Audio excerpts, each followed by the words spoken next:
Welcome to Running in the 70s, where we interview, meet, and get to know athletes of all kind who were running in the 70s. I'm your host, Matthew Kleinowski.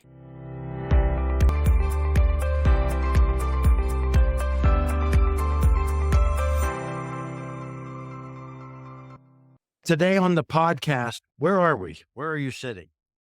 I am sitting in Dublin, Ohio, which is just a little bit northwest of Columbus. And I've been All here right. since 1987. Originally from Northeast Ohio, I grew up in a place called Willowick, Ah, just 15 miles east of Cleveland, right on the lake. oh yeah. Oh, nice. There's an irony to growing up in Willowick via Facebook one time. I don't know if you remember a Dave Hummel Yeah. who ran at Millersville in the same era. He contacted me. He said, "I see from your profile that you're from Willowick." I says, "Yes." And he said, "My grandparents are from Willowick." So I thought about it for a day, and then the light switch went off. The Hummels were my neighbors. We lived at the corner, and it's like a catty corner, but they were our neighbors. And like, we could have, as little kids, even, I don't know, Raced around the block together. Yeah. I don't know, but yeah, what a small world. That's brilliant. Let's introduce your origin story as an athlete or a competitive runner. And let me frame it as when, how, and why did you become a competitive athlete and a competitive runner? Growing up as a kid, I played all sports. I wasn't particularly athletic when I was real young, but around 8, 9 years old, it really started to click. I loved baseball first, playing the little league baseball, and I gravitated into football, then basketball, and not really any track at all until junior high school. I was an all-round athlete. Once I got to the junior high school, I was a decent sized kid. By the ninth grade, I weighed 155 pounds. So back in 1969, you're a decent sized kid. I was a co-captain of the football team. And the fact that how I ended up a runner, it would be hard to believe that in football, I played pulling guard and outside linebacker. They used me to pull. So I go down the line so I could ear hold guys. They're not looking, and bang, I could take them out. I knew I was gonna be fairly limited on that. Basketball was probably the sport that came the easiest to me. I was good for a junior high basketball player a lot of times. We'd play games against opponents that sometimes they put gimmick defenses on me, like boxes and ones and that type of stuff. I thought I was better than I was.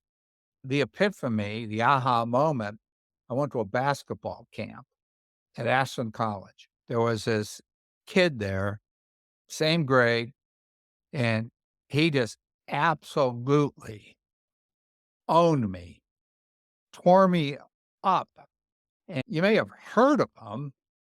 We called him Flip Saunders, better known as Phil Saunders, Oh, yeah. who played at the University of Minnesota, played in the NBA, and he was an NBA coach for years of the Timberwolves. I think Phil helped lead me down a path of I'm pretty good, but I'm not gonna play at that level ever. The track thing, probably ninth grade was the first time that I really did a semblance of training at all. We had this first year teacher who'd run track in high school. And before that, we just go out and just run. I ran at 2:13, 880 in eighth grade. I had some talent. Ninth grade, we did, which I thought was an absolute killer. We would run 4 times 660. And I thought I was going to die. But after a few weeks, I mean, that workout, by the way, never varied. But I was able to get that down to a 2:05, 8:80, and we were gonna run a relay meet, and they had just introduced the mile, and we had a pretty good miler. Kid had run 5:05, and then going into the meet, a few days before I asked the coach, I said, "Hey, let me maybe we might be able to run a faster overall time if I ran the mile, but could I try it?" So I put on the spikes, and I ended up running this solo, center track. I went 70, 70, 70, 70. Wow. And This is ninth grade? yeah, Mm. I could have run faster if I needed to, but I started thinking that I might be able to do this. I could be pretty good at it. That summer, they had in Cleveland a TV station sponsored Junior Olympics. The only motivation I had to try it was they televised it. I thought, "Oh, maybe I can Wow. get on TV." And we ran in the morning, and I was from the suburbs. You were on the suburb division. The farthest distance was an 880. So I won that. Then there was this torrential downpour, and the finals in the afternoon was the city and suburbans. You had to be, I think, top 4 to get in, and it was ankle deep water, literally, in part, but I won it, and I'm the only kid from my hometown to ever win the Channel 8, Junior Olympics, and so I was at a quandary, though, because 'cause I'm going into 10th grade, and that's when the high school was 10 to 12. And when I had finished junior high school, the football coach had told me, he said, "Look, there's a future for you up there. Right now, you have a starting spot." And he's talking JV. "It's your job to keep it." And so I did not know until literally even the day before, which team am I going out for? I didn't decide till the morning of that I'd run cross country. Well, did you talk to anybody about that? Your parents, your friends, or how'd you sort that Well, out? yeah, my older brother is a year ahead of me, did run. He was a basketball, he was like a 5'8" basketball wizard who could dominate games, and he did in high school, and he ran to stay in shape. All my friends told me to play football because they all played football. They weren't too happy with my decision. The coaches certainly weren't, but I went with it. So runner was born and had no clue about it. I did run a cross country race once in junior high school. I forgot this story. We lost a football game, and our coaches were peeved at us. Cross country back then was only a mile, only a mile. So we had to run the cross country team in full gear, chin straps buckled, Wow. and I beat them. I can't remember. I ran in the low fives. It's gotta be some sort of full football gear, shoulder Yeah, I helmet. wonder how many times that's been timed and run, yes. I don't know, but that was yeah, so I did that was my cross country experience. Pretty negative running and all that. I think it's interesting. One commentary on cross country is it was used as a punishment. Yes. It What was the status of cross country in your school? Obviously, as an athlete, even at that young age, there's a bit of prestige. It's a part of the social network you have that you have teammates. What was the status of cross country team? when I went in my sophomore year, we were actually really good, and nobody trained. There was no such training shoes. We ran in our sneakers.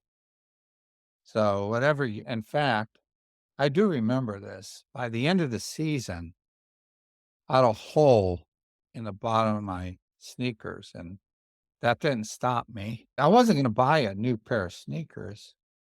It was actually the week of the state meet, so I wasn't gonna buy brand new sneakers for that because basketball was starting up right after that. So we ran and I did fairly well. I thought I was in about 200th place.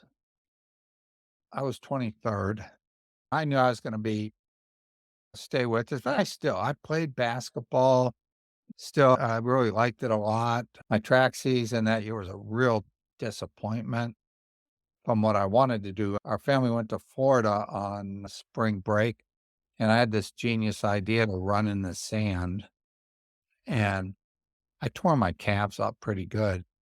I never could get them to recover the whole spring, and I got really angry at myself, and my coach had given me this brochure about a cross country camp, which I thought was pretty wild. I went to this camp and it was run by I was actually the coach of Toledo de Vilbas. They'd won the state title.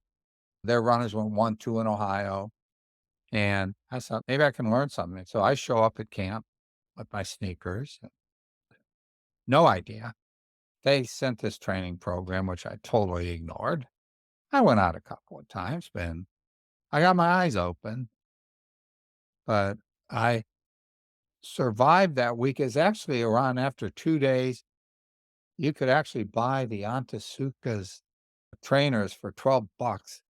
On Wow. the 3rd day, I put them on finally, and it was like a whole new world, I would think.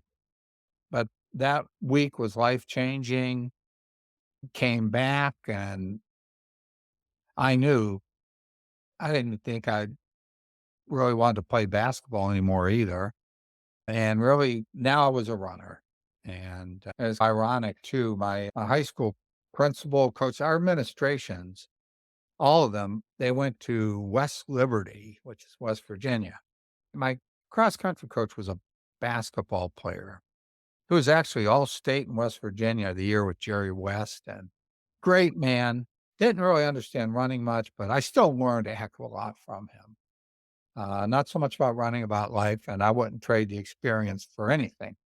Uh, but they s set me and my brother down because the coach there, what had been my high school cross country coach's college basketball coach, was now coaching college cross country at West Liberty. We went down there, and back then, it wasn't illegal. You could run with them. So we went on this 15-mile run, West Virginia. I mean, it is up and down and up and down. Right. During that 15 miler, I ran the whole way with their number one man who is defending conference champion, and he's in their Hall of Fame now. I remember their coach tell after that telling me, "You can be anything you want in this sport. You just have to keep doing what you're doing," and I was just, from that point on, driven. Yeah. Junior year, Ohio was only 2 miles. I wish it were further. It was a track on grass.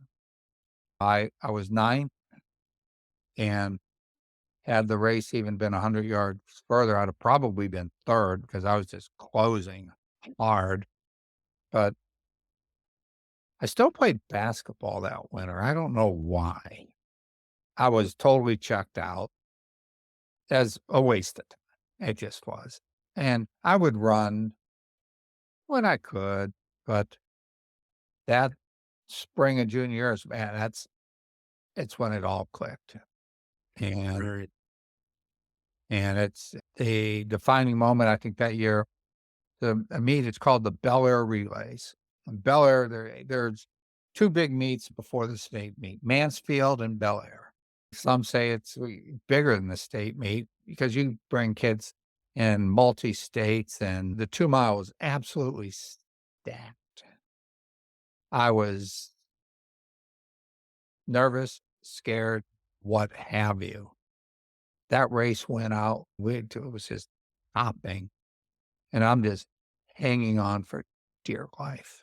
And there's a pack of 6 or 7. These are good guys. There were, I think, 4 of us in that race went on to be college All-Americans and all Division 1, Wow, 2. yeah.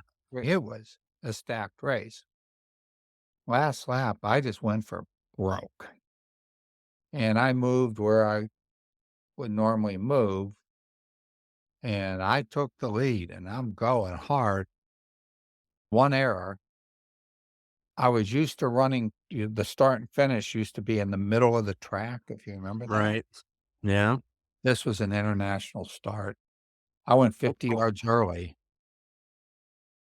and I got caught in the last 20 yards and just nipped by a guy. His name was Bob Benson. He went on to that year, first guy to break 9 minutes in Ohio, later ran at Tennessee.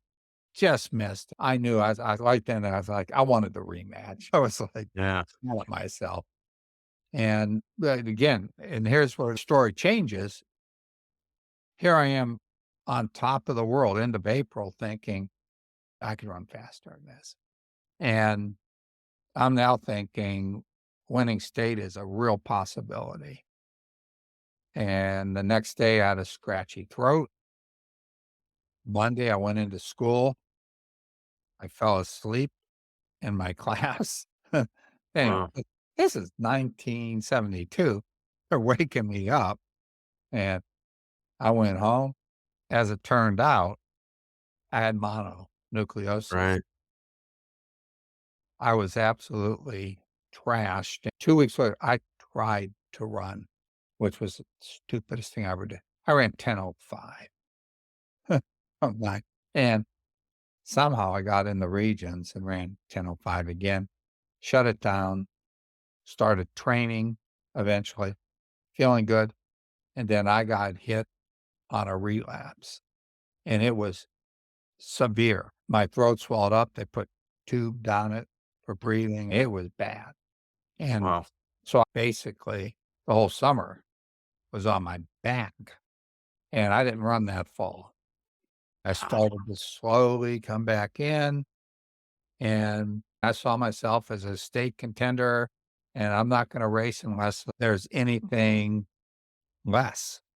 I won't do it. I was still having residual effects, and occasionally my glands would swell. So it took months. Finally, in the winter, I started to start jogging again. And in the interim, I had been getting recruiting letters from everywhere east of the Rockies. I had plans. And once I'm out, the interest really cooled. And I bet. I don't blame them. Heck, there were a lot of good guys, and there were schools taking interest, and that's where the Edinboro comes in. Doug Watts never really gave up on me and brought me in the fall. First time I ever looked at me, he just said, "Did you race at that weight or did you gain some weight?" Doug Watts was no no filter. I had mine, I was in horrible shape.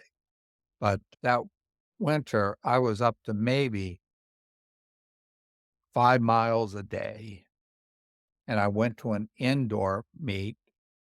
They allowed me in this invitational at Ohio State, and they only let the top kids in the state in it. It was a mile, and on nothing, I ran 4:27 mid and just missed, beating what would be the Class AA, now they call it Division II state champion, and then, oh, my phone starts ringing again fast, and I'm thinking, "I'm back on track, good things," and within a couple weeks, my Achilles tendon went, and it shut me down for weeks, and I was basically toast senior year. In the end, something told me, "Go to Edinboro," and probably, I'm sure Doug Watts talked a lot about Dave Antignoli, and I thought, "Hey, if they got Dave Antignoli to the Olympic trials, they're doing something there. And he was a great recruiter. So that's how I ended up at Edinboro. And it took me a little while to adjust. The first few weeks my freshman year weren't pretty. Let me ask you about that in your psyche then. At some Mhm. point, you thought, yeah, the sky's the limit here. Yeah. Then you had that health issues, the physical injuries, and just probably before you ever gave up, you had these opportunities to do something. The performance was there. Everything came back. When you went to Edinburgh, was that a compromise? Yeah, I'm interested in the idea of sky's the limit. You were performing at a level where you probably could have gone anywhere, done anything, and then the injuries and the health issues. And Coach Watt's still there, and he sees something in you, undeterred by the physical stuff that happened. Did you guys talk about what would happen at Edinburgh, what the potential was? Now, other than through this all, I never quit. I always believed in myself. And maybe at one point, I may have been the only person on earth who believed in myself. That's great. I never thought I wasn't going to do big things. Even at the rock bottom, there was just something inside me that said, you're going to overcome this somehow, some way. Let's just say when we were negotiating money, I know he's called me the toughest recruit he's ever dealt with. And I had a belief in myself. And I mean, he did. But again, he saw, gosh, am I going to make it? I'm a risk. In fact, I had a late offer come in from the University of Toledo as a pretty sweet offer. Looked at it. They sent me a letter of intent, 2/3 ride for a guy who hadn't run a senior in high school. That ain't bad. And then I got to the end. It was for 1/4. He called me. He said, "You coming to visit?" And I says, "Hey, what's this about? Why is this for only 1/4?" And he says to me, "We want to see if you can adjust to school." And he's told me a line of BS. And I just said to the guy, I said, "Coach, I had a 4.0 my senior year." And that was the end of the conversation. But I get it. Well, I'm a risk. This summer at my freshman orientation, I went in and stopped actually with my mom while we were there. And he basically said, "Look, I really am taking a big chance on you, but you're going to have to hit some times for you to keep what you're getting." And he told me the time, and I was self absorbed and arrogant. I laughed at him. I said, "That's all?" Yeah. And I hit that time my second racing track, and I went far beyond it. But yeah, I thought when I went there, uh, horrible facility, didn't matter. I'll do it anywhere. That's the Edinboro mentality. I had a chip on my shoulder, and I think a few of the guys come in as a program. We tended to have chips on our shoulders. We had less. We'd go to big meets, but we'd go in the death trap vans, 4-door room. It was just $5 a day per diem. So we weren't living in high society here, but that was our motivation.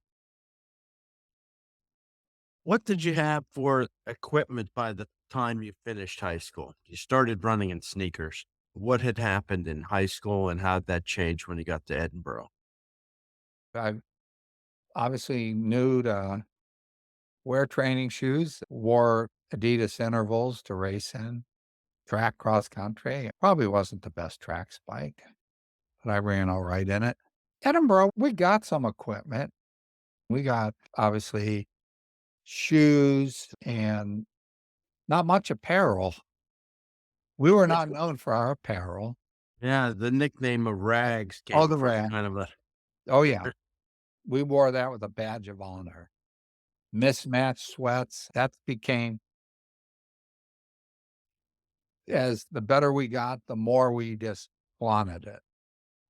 But we got some stuff. I know one year there was this shoe company called Point 4, and yeah, yeah, nobody's heard of them. And somehow, yeah, we'll try those out. And I remember that spring of my sophomore year, I was training those things. They weren't any good, but I still am training in point fours. I think that spring I ran 13:38 for 3 miles. So, but we got just limited stuff. We put the money in so we could go and go race. We raced. We go to Notre Dame, take on the big guys.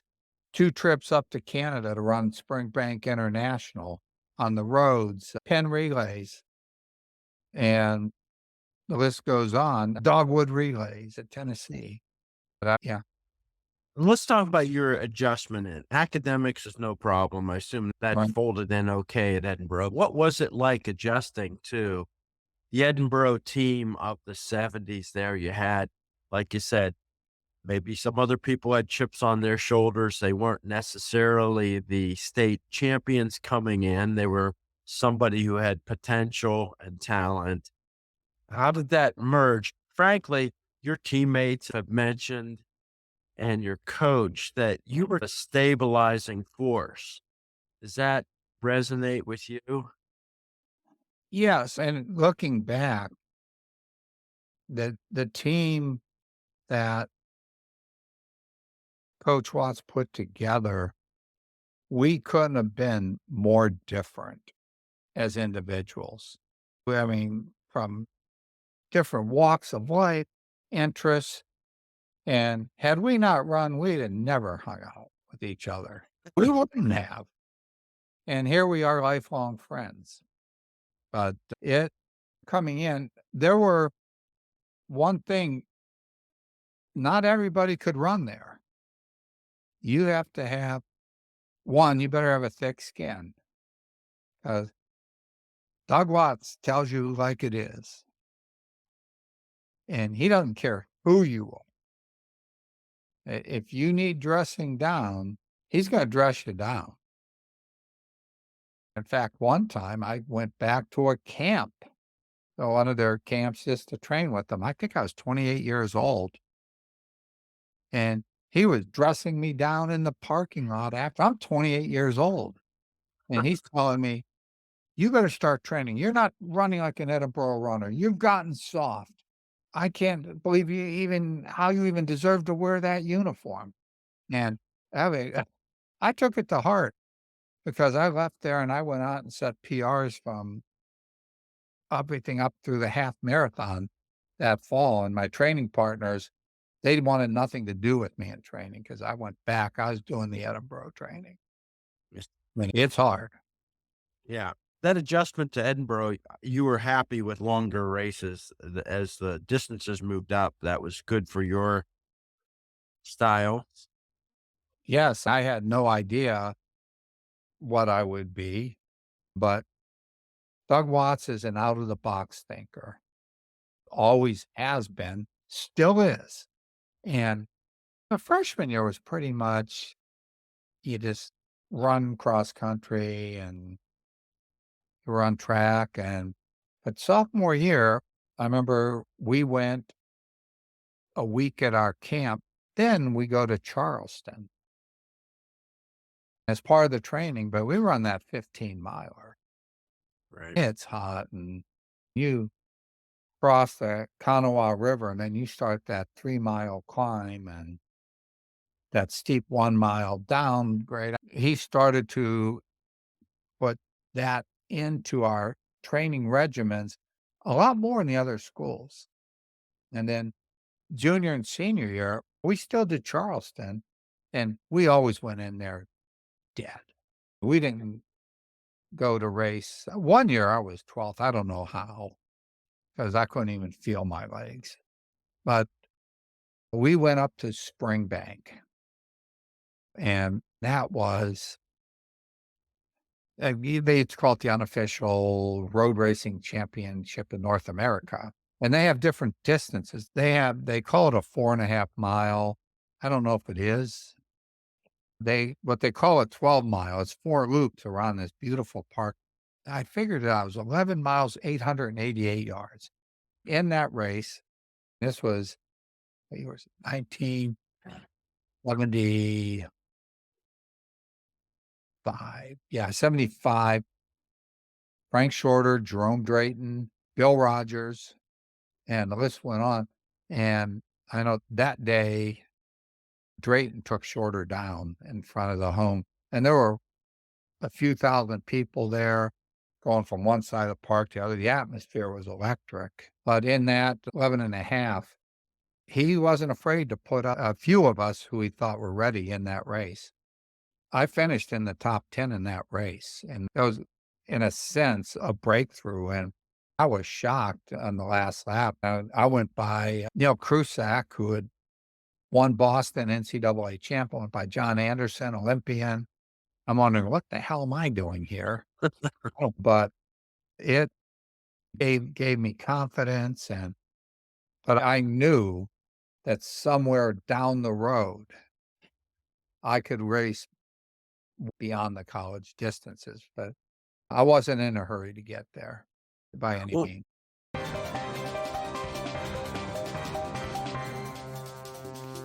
you landed in Edinburgh in your freshman year. I think you were college all-state all 4 years.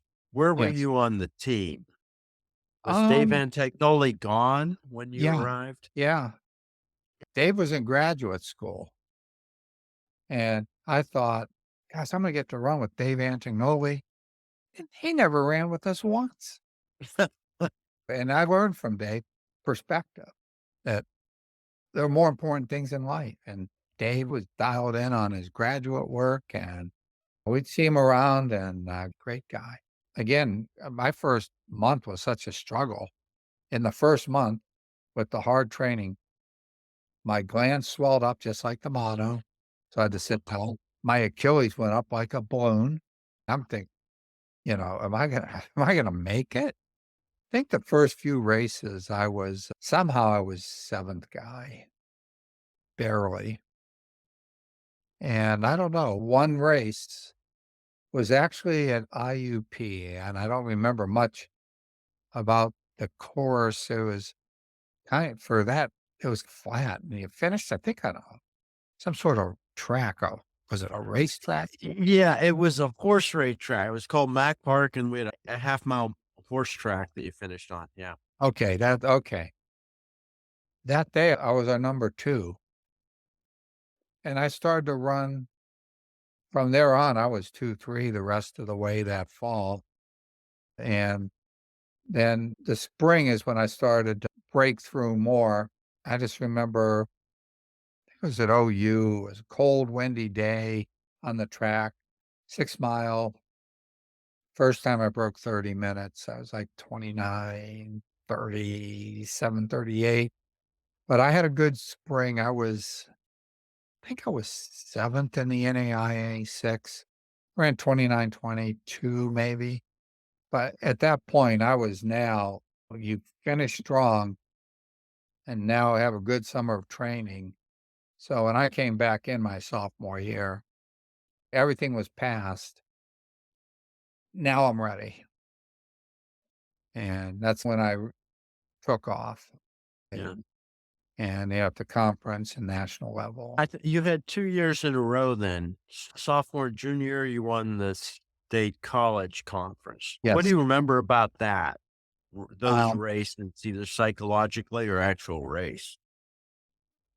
Both times I just went in strong, confident, and I won the sophomore year was in California, 3 loops, kind of a hot day, but I think I won by a large margin. And junior year, we went to East Stroudsburg. That also was 3 loops, but that thing was you're either going up or you're going down. It was a golf course. By that point, my teammates were really good. They could run with me, Jeff and Henry and but I won, I think, about 10 seconds, and so I felt confident that year, but after that race, we had to get ready for the nationals, and there was the one time I blew it, totally blew it. We did this training run. I don't know if Doug Watts talks about the Chicken Hill. Yeah, he does. I got him to recite his whole poem. Right. Yes. When we used to run it in my era, we'd run the first 6, which were flat or hard, and then you just finish, and it was up, down, and up and down, and we really were to control the last 7 miles, and this freshman decides he's challenging me, and he'd just go by me, he'd pick it up, and just I tried to hit slow down, and he just persisted, and we hit 10 miles, and he was still and I was like and then my mind was like, "All right, game on." So I proceeded to run the last 3 in very hilly miles in 14:30, and that took the edge off my legs for nationals. Yeah, and I struggled, and also in that I fell jumping in a ditch. The only thing that kept me going is when Doug Watts says, "We have a chance to win," and we had no idea that we could beat Eastern New Mexico, and they had Mike Boyd, Olympic bronze medalist, a couple other Kenyans. We were running for 2nd, and here we are winning the thing, and that's the fact of how we even got to the NAIA. We did that as a freshman. We went D2 sophomore year, and that was our intention to continue D2, and my junior year, the D2s were in California. School wouldn't send us. Eh, Wow. too cheap. So we had to go to NAIAs, and we thought, "Okay, we'll go finish 2nd, then go back to D2 the next year." We win the thing, so the next year is like, you go defend your title. Right. And I'd have loved to take on Irvine. I don't know if we could have beat them. They're 1, 2, 3. We would be right behind them, and I'd take our 4 or 5 over their 4 or 5, and who knows? I'm not gonna say one way or the other, but Yeah. I don't Was that Steve Scott? Scott, Cerner, and Hulst. They went 1, 2, 3 and D2. We weren't afraid to take on anybody, so we weren't afraid to lose.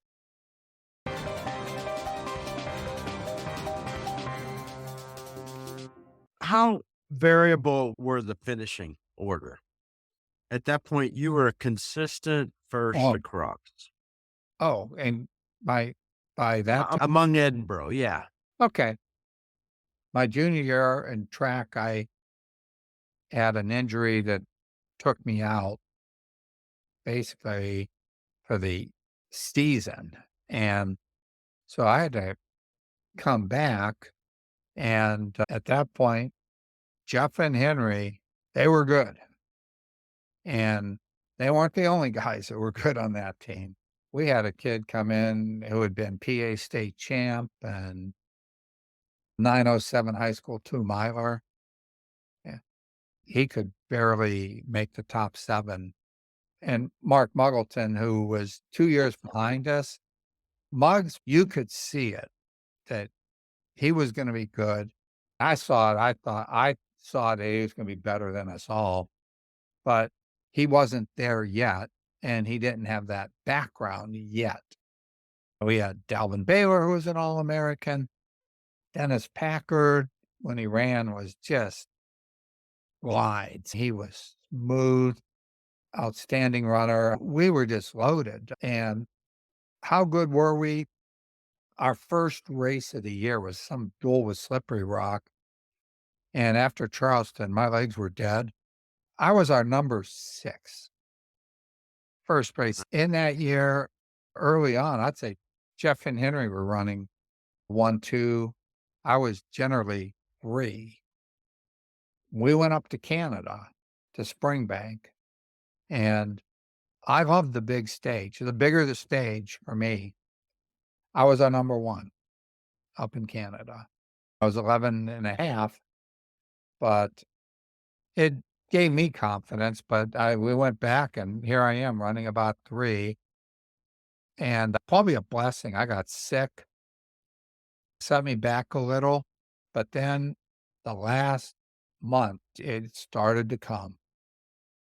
And state conference meet, I was our number 1. It was at IUP on the golf course, hilly. The snow was horizontal. It was just a blizzard, and I lost my title that day to Pete Heaston. Pete's an outstanding runner in his own right. He won 2 national titles in the steeple. No excuse. I ran a good race that day. He ran a little better. But after that, then the build up to nationals, there was another, I could feel it, another level in training. It was those 2, it was easy. And there was snow on the ground. We were having to do things on the road, and I could just feel it. And the week before nationals, it was a Saturday morning. We were going to do a 6-mile threshold run, and we had a blizzard the night before. Blizzard. Like, how are we going to do this? Doug Watts goes out somewhere, finds plowed road that's one lane is part of a lane is plowed. So he drives it 3 or 4 miles out of town. We line up on this road. It's 22 degrees. We're in full sweats. Set, go. And so we just take off, go 3 miles. We see him, turn around, come back 3 miles.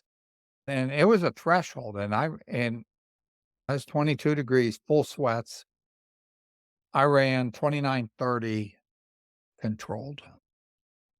So I knew, like, man, I'm ready. And I went into nationals. I had no thought of winning the thing. I really didn't. My only thing I wanted to do was just run the best race I could run. And I would be happy with that, quite honestly. We had 3 guys on our team capable of winning nationals. Yeah. I mean, literally. Jeff certainly was. And Henry, he a pacemaker and heart, and you've heard the stories, and times we wanted to kill him. Listen, his heart would be back at 120, and we're still sucking at 170, and we'd be on the line again. But the gun goes off, and it was tough, hilly course. It's running and controlling the uphill mile, and second mile, I'm just working on the downs, passing a few people, just feeling good. Third mile, it's hilly again, but you come back through the start, and I look, and all of a sudden, there's the lead. I'm right there. I'm like, "Oh, let's just see how this goes." And I think I heard Doug Watts yell at me, "What are you doing?" But I felt good, and we went back up the hill, and me and this Kenyan, we separated. And then it was at that point, it was the first time I thought, "Holy cow, I have a shot to win this thing." And so we just separated, and right past the 4-mile mark were some uphills. I got away, and I'm running, and I'm thinking in disbelief, how is he not with me? And I'm going, there's about less than a quarter mile to go. I see Doug Watts. He just said, he's coming hard. And Oh, yeah. I kept going, and I got up on my toes, and I'm going. I have never been passed like that in my life. The speed. He's a 330, mid 330 low, 1500 guy. Was that his name? Kabiro. Cabiro. Oh, okay. Yeah. And I asked, tried to talk to him after the race. He didn't speak any English, none. And I did ask his coach, what can he run a 400 in? He said, about 47. Yeah, that explains it. But, and Jeff, I think Henry was 5, Jeff was 6 that day. To me, that race though was redemption for the state title I never got a shot at in high school. And maybe that was just letting, that out. And it was much more satisfying, the team, but I didn't win. But I know I made him run the race. He had to run the race of his life to beat me. And the Right. 4th place guy, Desmond O'Connor, an Irish guy, he'd beaten Cabiro by 10 seconds. He won the Oklahoma State Jamboree. There was this Gary Henry guy from Australia. It was 2:10 marathoner. This field was pretty stacked. And the motto at Edinboro is always be the best that you can be.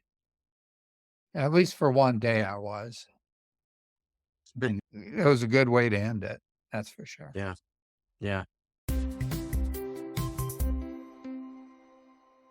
You have lots of accolades from state conference titles, All American. You have one unique status, which kind of surprised me. Edinburgh, a dozen years or so ago, picked an all time cross country team.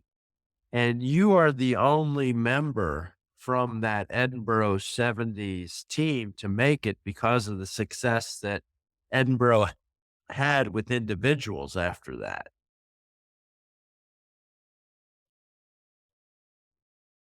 I think those guys, hey, they're every bit as good as I was, I believe.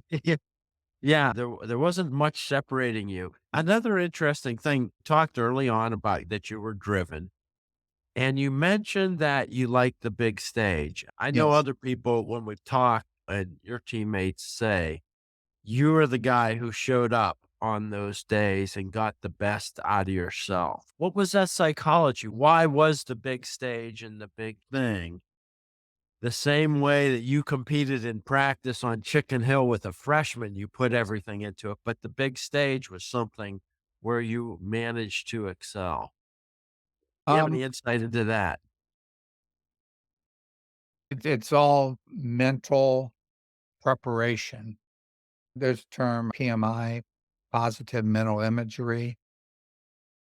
Great. You've run that race 100 times, although you've never run that race yet. You envision yourself in that race. When I went to Edinburgh, starting my freshman year, I envisioned myself one day running stride for stride with Mike Boyd in cross country, battling for a national title over and over again. And it wasn't Mike Boyd, but a teammate, and it was a Kenyan. Funny how that turns out. Yeah. Whether it's that or even post collegiate wise, I was notorious. I could get beat in a local race and then a week later, it was 1980 post-Olympic trials, and there's this a 10K in Cleveland. I just showed up, no motivation. I wanted to run faster, and I just faded and just jogged it in. I ran 31 flat and got it handed to me by several guys. Right. Case in point, week later, I've been sponsored by Nike, and a reward they gave to some of the guys for qualifying for the Olympic trials was a trip to run the Cascade Runoff, which is a world-class 15K out in Portland. This is a week later. Man, I was just totally jacked to run this race and excited, and my adrenaline was just pumping for the week and going out there, and it was cool. Mount St. Helens had blown its lid 3 weeks earlier. You can see Mount St. Helens from Portland. You could actually see the ash in the street. Looks like sand, except it's not, it's smooth instead of granular. Race goes off. There's a who's who in that field. I know, I think Herb Lindsay won it. I think I was 17th. But here's the case point. The Cascade, there's this road called Terwilliger Boulevard, and you climb. At the top is 10K. So we climbed, and then you wind back down the last 5. I went through the 10K uphill faster in a 15K race a week later. I was like 30:55. And then you take it hard the last 3 miles down into the finish. I couldn't bring myself to run a week before, but there were guys from Athletics West I beat that day. There were all kinds of good guys. So I could show up. If it were big, I would run with, and I'd go to Falmouth and always I could hang with them. Nike Marathon, that's where I ran my PR and my second best time. I don't know, it just but I wish I could have done it more often. And maybe that's my kryptonite. Hey, we're all human. And there are a lot of times there are local guys who could say they beat me. And then it'd be like, yeah, but race me a week later. I hope you'll come back a week later for part 2 with Kevin Foley. That's it for episode 1. I hope you enjoyed another episode of Running in the 70s. Voices, stories, and memories of athletes who were running in the 70s. Until next time, wherever you are, keep looking forward and don't forget to look back.